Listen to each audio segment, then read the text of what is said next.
Well, it certainly is rivalry week here in Gainesville. Welcome into Swamp Spotlight. I'm Kyle Ben-Zion.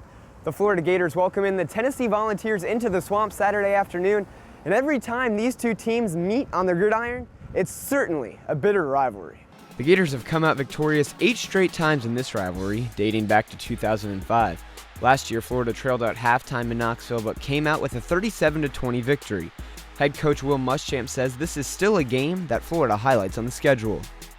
It's a very important game to the University of Florida. There's no question because of the promise both schools had in the 90s. It was the leadoff game for CBS, and it seemed like every year. So there's no question that it's got a great history.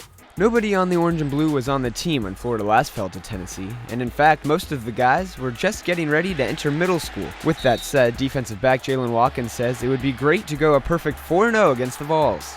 This is a big rival for us. I didn't really realize a rival until I got here.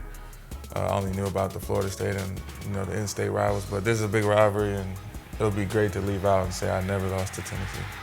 The Gators and Vols have had several fierce battles dating back to their first ever meeting 97 years ago. It's typically the third Saturday in September, and usually the SEC opener for these two SEC opponents. Florida fullback Hunter Joyer says this one is circled on the calendar for both of these programs. It's always a big rivalry. Anytime we step up against these guys, we always know we're getting their best. I feel like even though Oregon was a big game from last week, they're still more worried about this game than they were than really any other game on the schedule. So we always know we're going to get the best one. Saturday in the Swamp, the Gators and Vols will write their 43rd chapter of the rivalry on the field beginning at 3:30. For Swamp Spotlight, I'm Kyle Ben-Zion.